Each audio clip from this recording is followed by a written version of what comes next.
Good afternoon, good evening around the world. My name is Doug Brunke, and I'm thrilled that we are speaking today about how to write a book, market a book, and be very successful in getting your book out. This was all an idea that was started by Gloria Petersen, who a few months ago said, hey, it would be cool to have a series where we talked about the various books that we've written about global business and related topics. And so sure enough, within a fairly short amount of time, Gloria pulled together 23 book authors at Global Chamber, and we put together an 8 Globinar series. That was amazing. You know, most of them are up on the blog. All of them will be up on the blog that talked about, the authors and their adventures and their topics, things like intercultural and exporting and storytelling in books. And so there was a little bit of a mix of how to write it. And certainly part of the conversation was that. And then we came to the end of that and had a happy hour. And Gloria said, I feel like there's more here. And I think we all felt that was the case. And so she came up with another idea that said, now let's do a little bit of a deeper dive on how to write a book. What are tips? What have we learned? In the first 8 series, they were really presentations with an audience. And for these 8, they are the experts with the audience that can now interact and provide input. I see Joe Bockerstette is here as an example, and he has several books he's written. And he learned a lot in the last book, he was telling me. So undoubtedly, he'll have some ideas and tips, as many other global tribers will have. So Gloria, thank you so much for your energy and innovation, and not just coming up with good ideas, but then grinding it out to get it done. At the end of the day, that is just so critically important, that not only we have good ideas, but we get things done, and you sure do that. So thank you. I really admire you so much. Why don't you take it from here and kind of frame what we're planning to do, maybe more holistically, and then our adventure today. Thank you, Doug. I think in a past life, I was a project manager. Clearly, very clearly. In a past life, multiple. That's how I approach everything. I never even thought of that as a career option way back when. But anyway, at this stage of my life, now I'm realizing I should have been a project manager. But anyway, I think what we want to start out with is why, the big why word. Should we write a book? And some viewing this today, and though others who will view it at a later time, because they'll go to the Global Chamber website and find the link and play it out. It is try to decide why. And there are many different reasons why people write a book. And what I came up with was 6 that I think are key. Certainly all 6 of these were part of my process, and that doesn't mean there aren't more. So at the end of this little discussion in the beginning, those of you who are participating certainly share your why as well. One reason why was you want to write a book from your passion point. Definitely, it's got to come from your passion point. And when it comes from your passion point, it's all about to inspire. It's all about making an impact, making a difference, because that's what you want to do with your work. You've spent years with presenting programs or training or speaking or lecturing or whatever the case may be, but there's a lot of valuable information that you've acquired during the process, and you definitely want to share it. So writing a book will inspire you to share your knowledge and experience. It also will inspire others to achieve their goals and to learn what they did not know. I have a cat. Sorry. What's that word they use? I got picture bomb or whatever it is. Yep. It's a great experience. It will be a great experience. It'll be an emotional experience, but it's also going to be an emotional experience on a very personal level. You'll have a chance to express your imagination and your creativeness, and certainly your knowledge. The second reason you want to write a book is documentation. That is huge. Your work should never be lost. And if you document what you know in a book, it will go on forever and be available for others to share. So that one I think is very, very important too. It's also your business card. So don't think of it necessarily as a moneymaker. In today's world of book authoring, money making is a little bit more challenging because of the number of books out there and what the market is looking for to buy today. And it may or may not be your book at this time, but could eventually. But it's your business card. It gives you a competitive edge against someone else you're competing with for a job option that has you as the expert. It defines you as the expert because you've authored. You are now clearly the expert, and that's how you will be viewed, as the authority. So you want to include a copy of your book with any proposal that you present.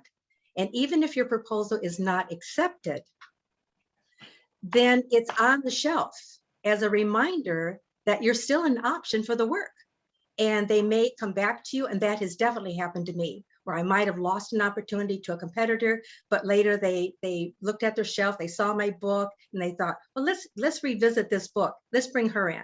And then I got the second opportunity. So that definitely happens. The other one is it's a training aid. Please, those of you who are trainers, I wrote my book. My first inspiration for my books, 4 books, was to be a training aid to my training. Because when people come into training, they're taking notes, but you want to tell them that, kind of relax a bit. You don't have to take so many notes and wear out your hands or your fingers in keyboarding.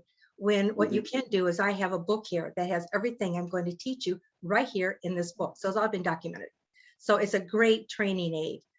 Again, talking about the income, that's going to really depend. Small or large, it's really going to depend upon the who you choose as a publisher, where royalties are involved, or if you self-publish, where your expenses are involved. And we're going to address that later in the series, so I don't want to give too much away there. And lastly, I consider my books my legacy. So think of it as a legacy. Your name and your work lives on. And to me, that is extremely important. So those are the 6 points I came up with and why you should write a book. And now we're going to turn it over to Dwaine to talk about the whole process of writing. Dwaine, you're on. Okay, well, Dwayne's having technical problems, so maybe we should jump over to Lanie. Oh, no, Dwayne's back. Okay, Jane, how do we write? Sorry about this. I have been fighting technology today here for some reason.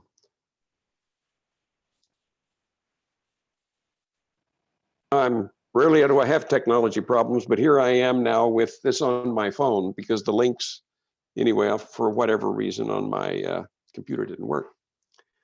Anyway, the thinking about the process, and of course I'm talking here with folks that are all experts at this.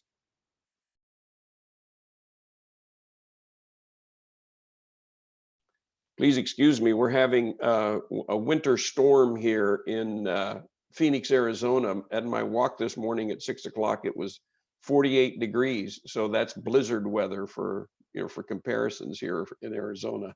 So sorry about this with my throat. But what I found in the writing process, because many people have difficulty getting started with the writing, and what I have found is just start putting words on the screen. Just put them there and keep putting them there and keep putting them there, and then edit and go back. And so that's one of the principles of this. The other is to kind of have an outline in mind. And the outline is one that you just begin to add words to. Words and words and words. Just add the words in there. Don't worry about them being beautiful or well written or anything. Just get the words there, and then you can begin editing it. And it literally begins to take shape. And the visual for me is kind of like watching these experts with pottery.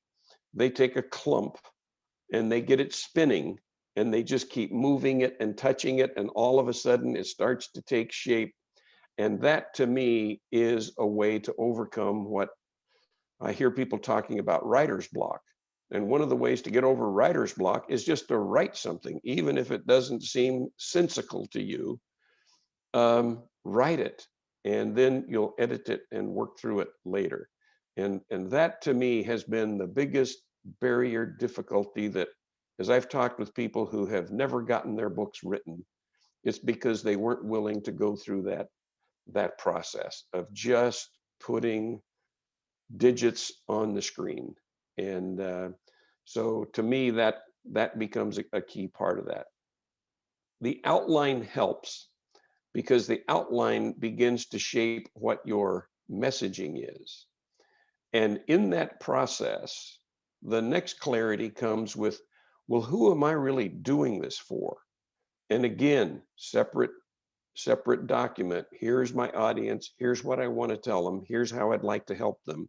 Here's what I perceive my contribution can be to them. And just begin to make bullet points. Again, just digits on the screen. Just do it and do it and do it. And eventually it will start to take shape. And if you get to a place where you can't write something, sometimes I've just gotten to nothing to say.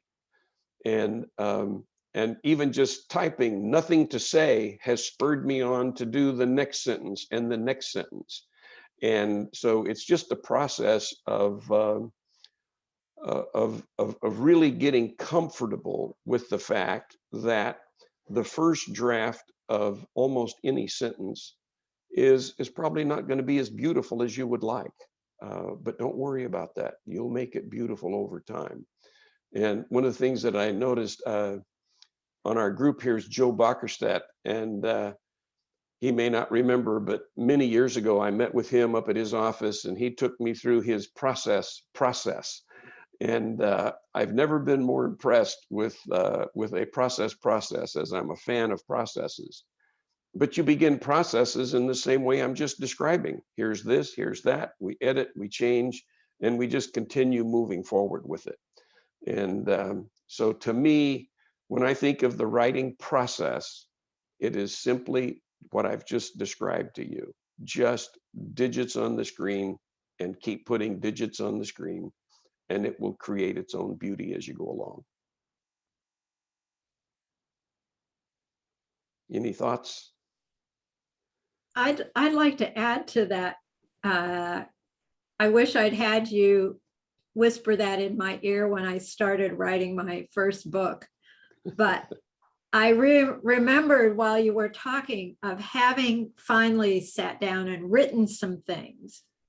And I was lucky because I wrote with a co-author, and we began with a table of contents, which was our outline. So I had something to start writing. And I remember I was so proud. I had pages of things written, and I showed them to somebody, and the look on their face was clearly they were thinking, what in the world do you think you're doing? And I took another look at what I had shown her, and I realized it had a little paragraph here and some things in red there and some other things in bold. And it made no sense to her as the beginnings of a book. But for me, it was the big accomplishment of doing exactly what you're talking about. Sitting down and getting some things on the screen that you could print out on paper and then start to look at again. So I think that's, everybody has their own way of starting, but starting is the key. Trust yourself. Yeah, and then just keep going. So one of the things that I do also is when I try to think about the flow of the book, and once I kind of have generally a flow or a topics, I take yellow 3x5 cards, write the title on each separate card, and then I put them on a table and I resequence them, just so that I have a visual of kind of how I would like the flow to be. And always in the process with that is I will add chapters, I will combine chapters. I will say, oops, this needs to be a part of this, you be a part of that, because forcing yourself into a place where you take a conceptual view of what you're writing, at the same time you're doing the brute force, just digits on the screen, is an iterative process. It's just an ongoing process. So, and so it's just force yourself to do it. And out of that, you'll surprise yourself occasionally with a really brilliant idea or two, and that brilliant idea or two will start to spur you on to the next thing. So you'll kind of be your own motivator. So Dwaine, it's Lanie again. I have a question for you. Do you set yourself a goal? Do you write for an hour a day, or do you write till you've done 500 words? Or I know that I've read about authors who have a very disciplined approach in that way. Is that part of your work? Yes, of course, I'm basically an entrepreneur. That's kind of what my role is, building and growing companies and helping people build and grow theirs. So I put it in my calendar, and I'll just block out a time in my calendar, and sometimes I'll miss that appointment, but I will have enough of those appointments. And sometimes I try to not have less than a 2-hour session to do these things. And I will usually have a place that I want to start, or a place that I'd like to add to.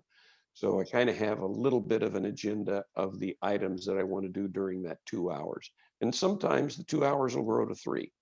And then that becomes just an extra productive time.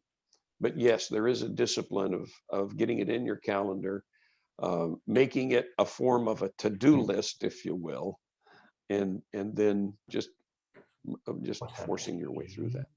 Yeah, I found that little phrase there, forcing your way through that there are some days when it flows well and others when it doesn't. And finding that balance between pushing through and stepping away and letting your brain refresh. Yep. That rhythm only comes with time and just working through it. But and I was really helped early in my career. One of the key people in our company was to me, she's the most grand process genius I've ever known. And I would participate with her in meetings, and participate, I'm overstating, because she was so fast and so good. She was always way ahead of us. But so I got to observe and see her process. And she was just such a free form, good thinker, this and that. And, oh, let's change this, and let's edit that, and let's go here, and let's do this, and let's move this over here. And if we do this, let's add this. And she was just so good at that. I was encouraged. She was a great example for me. And writing a book is very much like putting in place, a process, if you will. And the process is, I have a message to share, and here's the process in which I need to share that message. And Gloria, I wonder, what's been your process? You've written several books. You must have a process. Actually, I'm glad you asked, because a colleague and good friend of mine by the name of Alan Weiss, who has written many bestseller books over the years, told me that he gets up like 3 or 4 in the morning. That's when he starts writing, because that's when his brain is rested and he's fresh. And I thought, oh, so when I decided to write, I actually took his advice.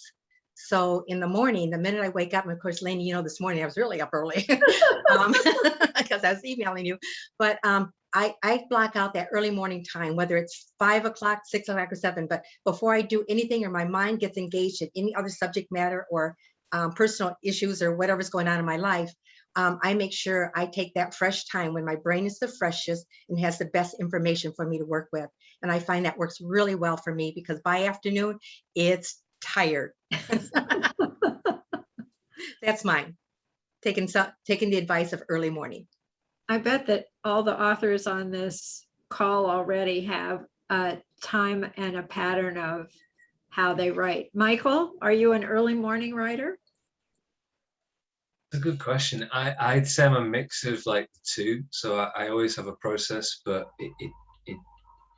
I'll use the process that works. So for example, for me, it's the opposite of Dwaine. I write in short bursts. So I set a timer for 20 minutes and I just say, write for 20 minutes. And then if it's flowing, I'll just carry on the 20 minutes. But it's that. And for me, it's like, it doesn't matter what time of the day. If I can do that, I'll do it then.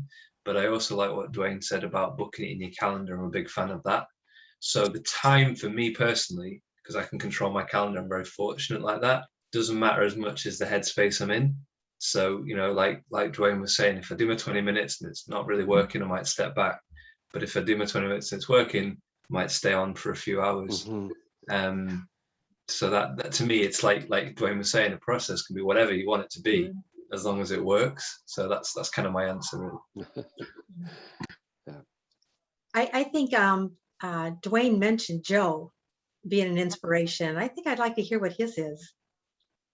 Joe? Thank you. I'll offer this up for me. So I can't tell you that I set aside certain times. I sort of manage a bunch of, as all of you do, a bunch of projects and priorities at once, and I know that it's something I need to get done by when or whatever, and I just work it in the mix. But Hey, Joe, one thing, yeah. we're having a hard time hearing you. Let me try to turn this up. It's much less than it is normal, so there must be some setting that's different. Yeah, is that better? No, that's not better. You know what? I can switch to different headphones. Go ahead to somebody else and I'll switch over and I'll be right back to you. Okay, cool. Okay, Lanie. Hopefully that wasn't just me, but I was having a hard Right, time. no, it's you. Lanie, and I think you have a piece that you were going to present before we went to all the people who are attending. Well, I was going to pick up the conversation with Okay. knowing clearly why you're writing the book. I think Mhm. that's part of, and Gloria, you alluded to that in what you talked about at the beginning. But I think it is such a challenging process, writing a book, time and energy and thoughtfulness, that it's important to be clear at the beginning why you're writing, what's your message, who are you trying to reach? Because when you can fall back on that why, it gets you through the days when you think, I just cannot put anything else on paper. And then you remember who you're talking to, who you're trying to reach, and why you're doing it. So I think that's an essential element that will keep you going through the ups and downs of the writing process. Yes. Yes, I hear Dwaine, Yeah. yes. Yeah, I really like that.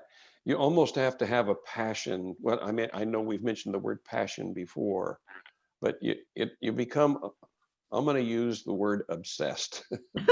You have to become obsessed with the need to express yourself, and usually with a sense of who's going to benefit from this and how are they going to benefit from it. And you try to build a real sense of clarity, and then find individuals that you know.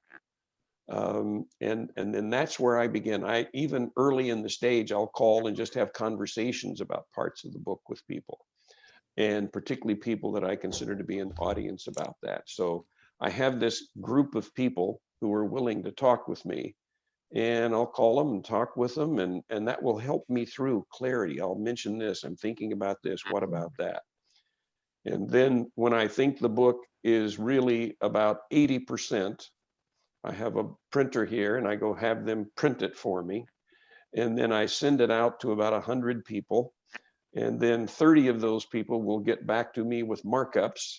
And of the remaining 70, I'll talk with another 6 or 8 over the phone about different things, because they just may not have time in their schedule. And then I get the book to about 90%, and then I publish it. Wow.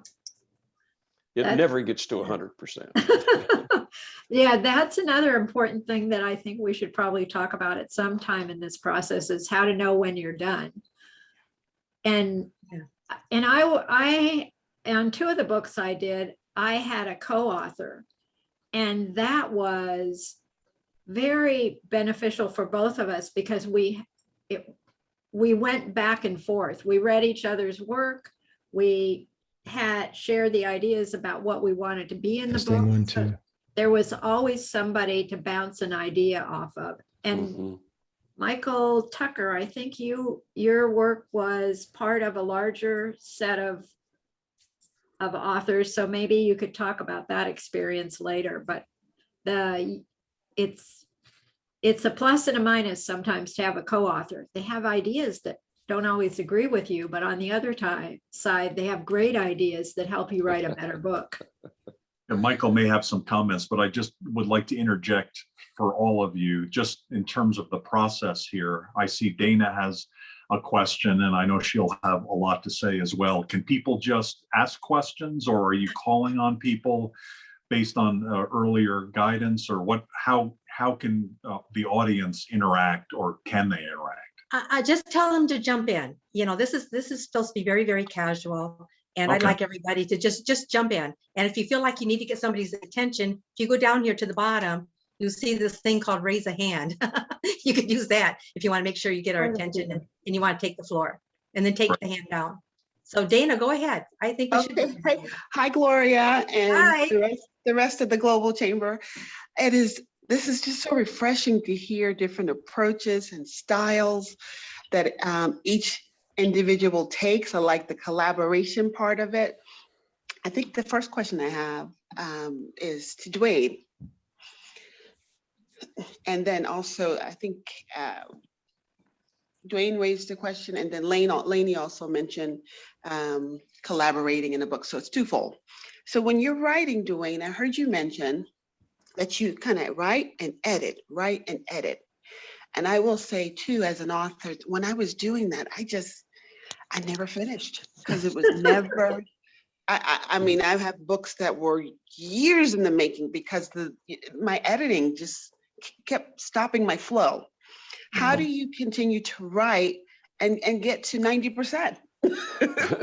Well, this is a really, well, I love the question, Dana, because while I was doing my master's work and working on my thesis advisor was a guy, and of course, I shouldn't give you these years because you'll wonder how I'm able to have a conversation here when I give you these dates. But bear with me here. These are true dates. But this was 1969. I was having a meeting with my thesis advisor. And just to tell you, but here I am, he's one of the long-term professors at the Wharton School. He had just won the Mackenzie Book Award for his book of 1963 about information technology. So he is a real heavy hitter, high profile kind of guy. But very accessible to me. I had an office I was a teaching fellow, so I had an office down the hallway from him. And I walked into his office, the door was open. These are small offices. I walked to the front of his office there and I looked, and he just looked like, oh, he was just miserable looking. I'd never seen him look so horrible. And because I knew he'd been working on a book. And I said, Mac, what's wrong? He says, oh man, this is the worst day in a writer's life. Now think of those times. There was none of this digital stuff that we have today, basically. And he said, and he had his hand on it was a big envelope full of pages. And he said, I'm having to send the book off. This is my last time of making edits. And I'm sending it off to the publisher and they're going to print it. Mm. And he said, I think 20% of this is garbage. I just hate sending it off because there's so much of this that I would change now. Yes. And he says, this is a horrible day. I'm going to send this out here. And there's just so much of it that I just think is terrible. So here was the lesson from that. Mm-hmm. You pick a date, and I always pick a delivery date for a book. And it might be 4 months out. It might be 8 months out, whatever. I pick a date. And when that date gets there, I publish it. And I pushed dates a little bit? Yes, a little bit from time to time, but not much. So that's how I do all that, Dana. And the editing as I go along comes from when I get back and forth with some of my collaborators, the people who are willing to help me and share with this. Mm-hmm. And they will give me new insights, and I will realize I'm not expressing that point very well at all. I need to go back and do that, and then I will work at expressing it differently. And that's what I mean by the editing as you go along. That's refreshing, and I like the the set date.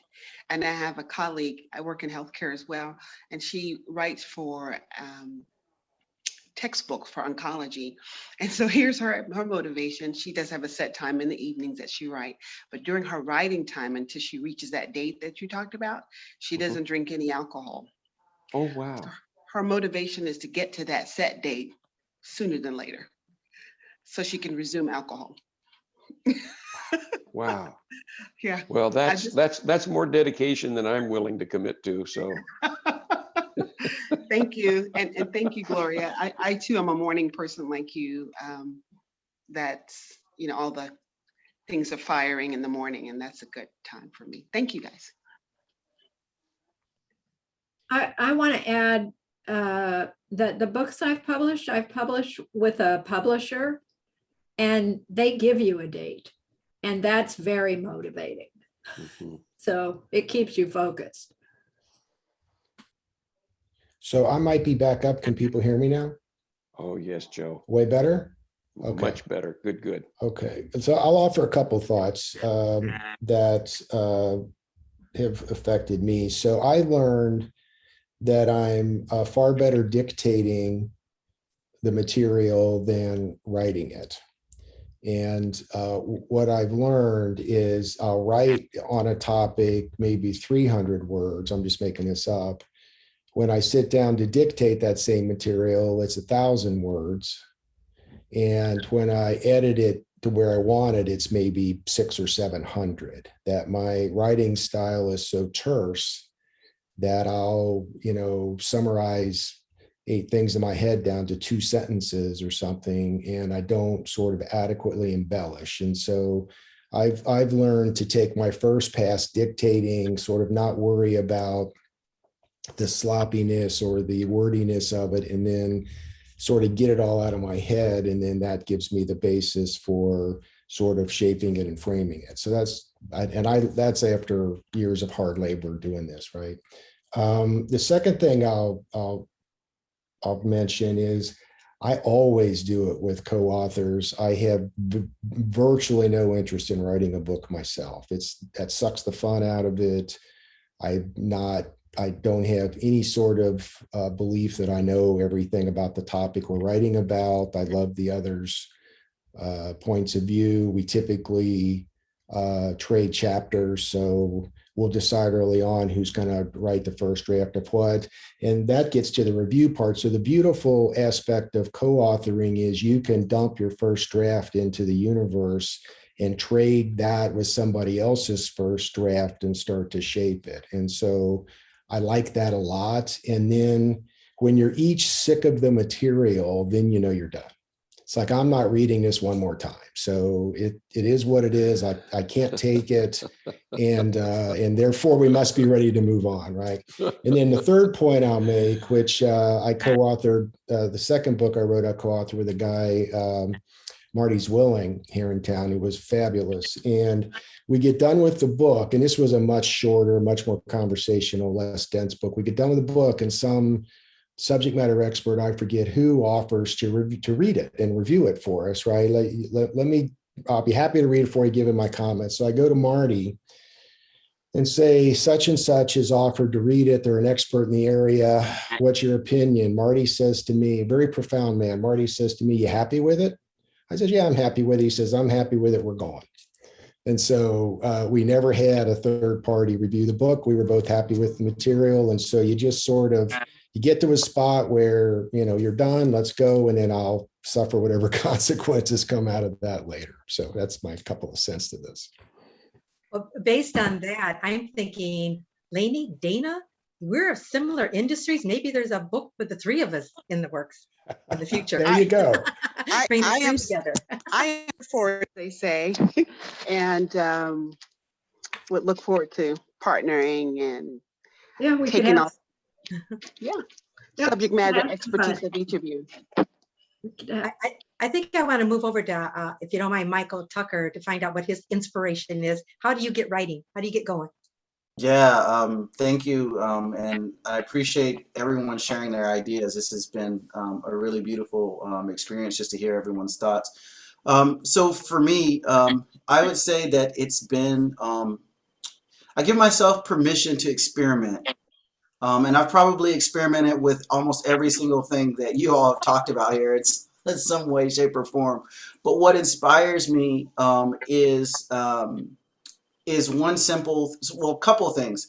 So number one, I like to have a period, right? So, so for example, right now, October to December, I know this is typically the time of the year when I'm generally a little more introspective. So this is a great time to write for me, right? And so this is about knowing yourself, right? And kind of knowing the seasons. And then number two, just making the space on the calendar. I like the mornings, like someone else. There are a couple of you that like mornings, so I like the mornings, the very, very early mornings. And my my commitment to myself is to show up and write one word each day. And one word turns into two. And some days it turns into 200 or 500 or 1,000. But I just show up at that time. That's the commitment that I make. And you just do that until you're done, until you're done. So that's my process. Thank you. We haven't heard from Shanker. I don't see you. I see your name there, though. Shanker? Do you have anything to add? Okay, Maybe. she's on mute. Maybe is away from his desk right now. Yeah, Okay. he's in India too, so there might be a technical challenge. Okay. Well, we have Theory there. Theory, do you want to, if I'm saying your name correctly? Terry. Terry? Okay, Terry. Okay. Is Terry, are you a book author? Maybe not. No, dude, yeah, just an There he observer. Okay, Terry. very good. Thank you for sharing.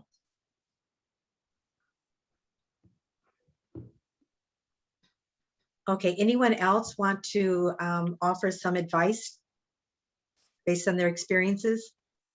You know, there is one other thing I'd like to add, and and that is this. I know a lot of times there's this idea that I just have to do the thing, and that's okay if that works for you. However, for me, one of the things that also helps me is seeing this as a process of personal growth and personal development, and just giving myself permission to honor that space. Also, depending on the topic that I'm writing, I tend to be a more spiritual kind of person, and so I see it as a process of spiritual mastery, if you will. And so that's another thing. So having an idea or a concept, maybe a little bit bigger than the book, to allow you to keep going when the time's. Yes. Yeah. That keeps you through the times when you think you can't stare at that page one more time or reread that page one more time.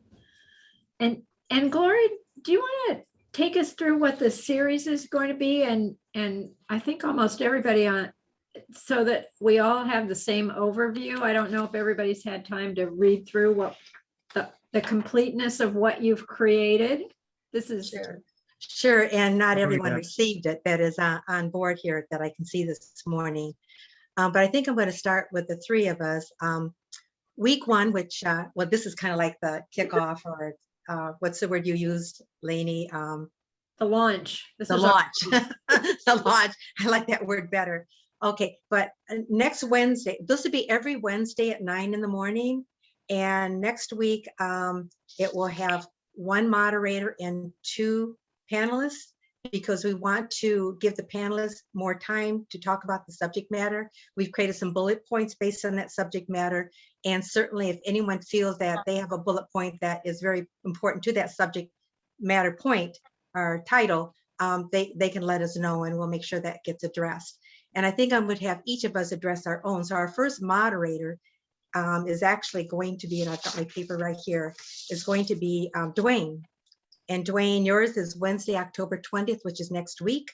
Your panelists are Michael Quigley, who's right here on with us, and Zach Selch. And if you would kind of identify the bullet points for that particular topic.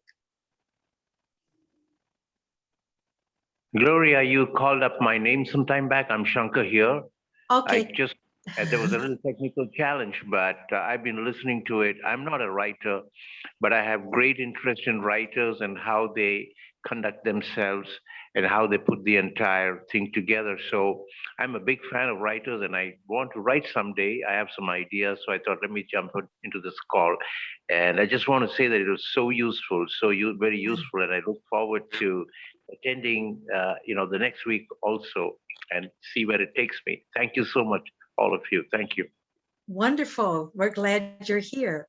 Dwayne, do you want to present the bullets for next week's with Michael and Zach? Yes, of course. Yeah, I'm excited. And of course, the bullet points we have on the agenda at this point, first one is how to gather and organize information. The second one is, length of the book, chapters, if you're going to use photos or diagrams and other issues, what it takes to stay motivated, and then how to stay creative, and then breaking through this, what we call writer's block. So we'll go into more detail and get input to all of this from our panelists. And of course, we are expecting to get, questions and engagement and with the audience, the other participants as well. Thank you. Wednesday, October 27th, the moderator will be Lanie, and our panelists will be Michael Tucker and Lon Safko, if you'll share what those bullet points are. Well, of course, for our Wednesday, we'll all come in our Halloween costumes because it's almost Halloween, and we will demonstrate our core creativity that way. And I would say our title is Your Writing and Collaborating Community. So we'll talk about where do you get feedback, how to stay open-minded when you're receiving that feedback. That is always a challenge. The process of getting to clarity of purpose, message, and impact, and making decisions about what you're writing and sticking with them and identifying shifts you want to make. And my guess is that each weekly topic will also include some things that have gone before and some things that will coming later, because it'll spur the conversation. So I am happy to be paired up with Michael again, because we were in the last authors series work together, and to have Lon part of my team that day, preparing for Halloween as we will be. I expect to see Halloween costumes now. No worries. Okay, week 4 is Wednesday, November 3rd, and the topic there is going to be, should you self-publish or should you use a traditional publisher? And the two people I have on that panel is Jacqueline Wales, who's done self-publishing, and Dale Walters, who has worked with a traditional publisher. So we'll get their viewpoints back and forth. We'll be talking about the do's and don'ts of self-publishing, and certainly that's my category as well. Pros and cons for working with a traditional publisher, which is my goal with my 5th book right now. Considerations when hiring a proofreader and an editor, and that's really key. That's really important there. And it can also be very expensive. So you have to be very careful there. Considerations, guidelines for signing agreements. And then very importantly, how to protect yourself. So that would be that category. And then we move to week 5, which is Wednesday, November 10th.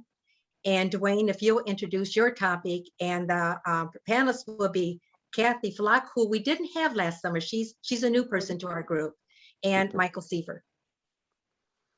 Yes, the first point here is to share tips for hiring a PR person, author advisor, and or agent. The second is actually doing social media postings and all the different places to get the message and get the information out about your book. And also how to engage your personal network to be very active. There's a whole set of things that can be done there that are terrific. And then your website and the references and the things that you have on your website. And if you're going to be able to do a book signing tour, what that might look like, how that gets arranged. And of course, if you're with a publisher, they're very good at arranging those things, but there are other ways to do that with your individual advisors. And of course, aligning with your business for promotion with the book. And of course, the assumption is here that many of us have the book as a part of how it helps accelerate or expand our businesses.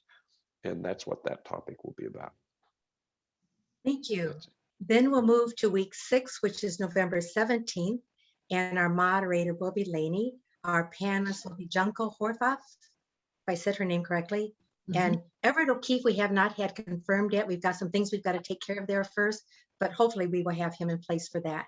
So Lanie, if you will go over what those bullet points are. All right, this session picks up from where Dwaine's session lets off. It's a continuation of how you are marketing the book.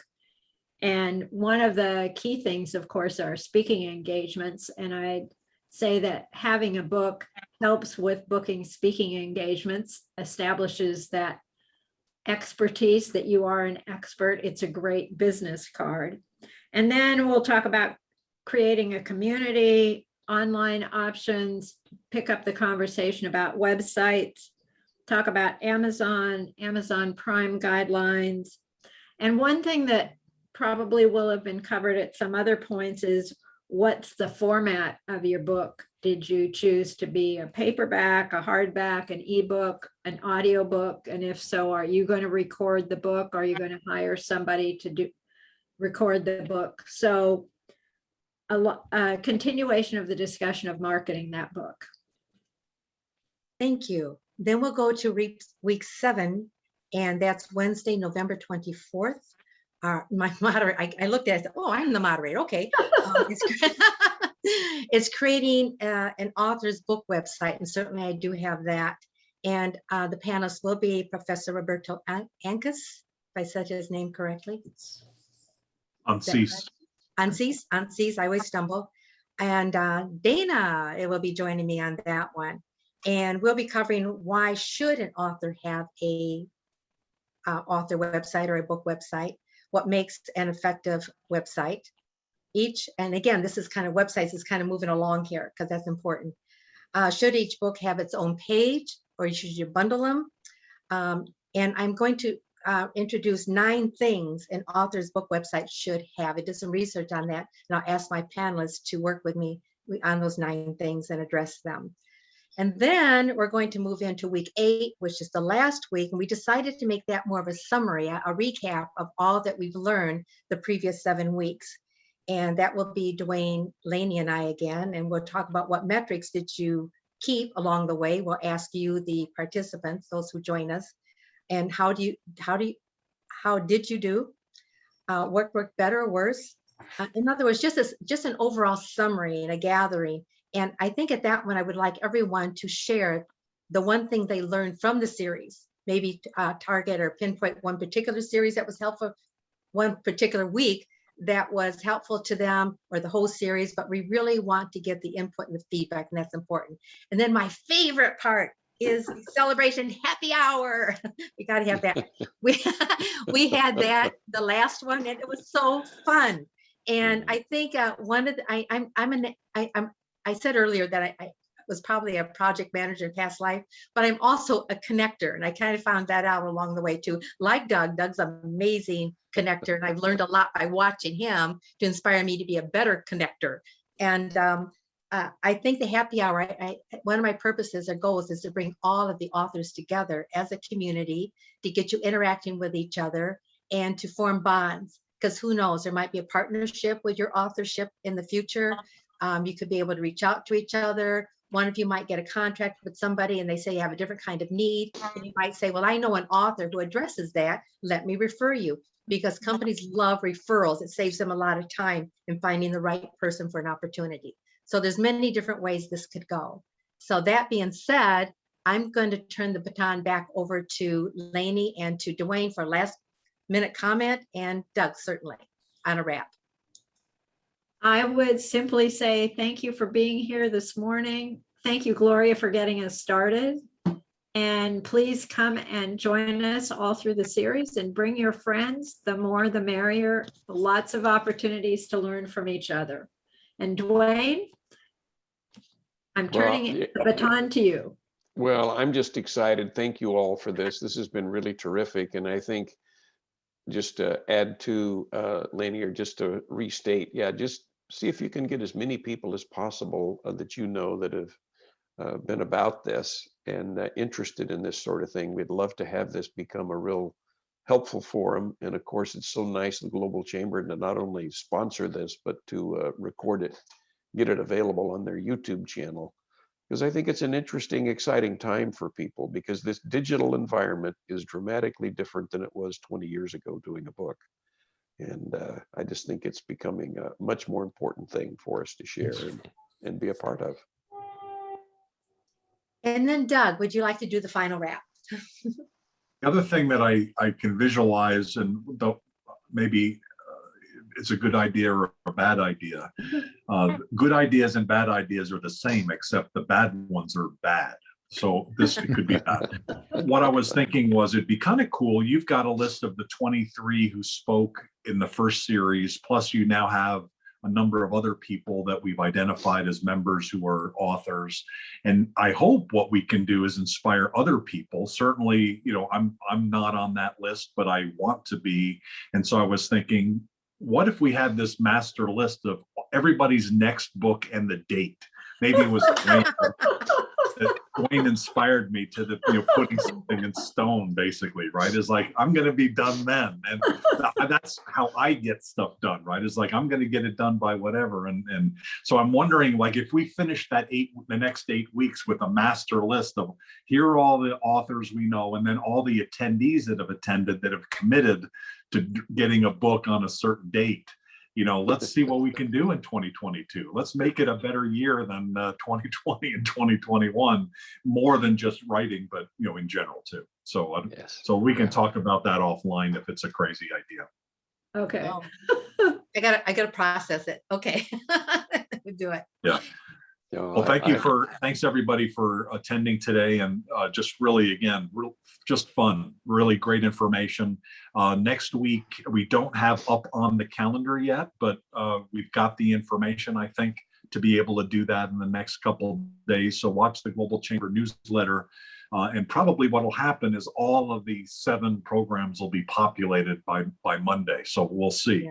Yeah. But definitely sign up, and we'll be marketing it in LinkedIn particularly, and Facebook and Twitter as well. So spread the word, get folks out, and thanks again, ladies and men, for this great information. I have my tips here as well. I wrote down lots of stuff that I found very helpful, and I bet the audience did as well. Not just from the 3 of you, but even the audience. Some great information. Thanks, everybody. We're going to end now. Is that okay, Gloria? Yeah. We're done. Thank you. Thank See you you. next week. Take care, everybody. Thank you all. Bye. Thank you all. Thank you.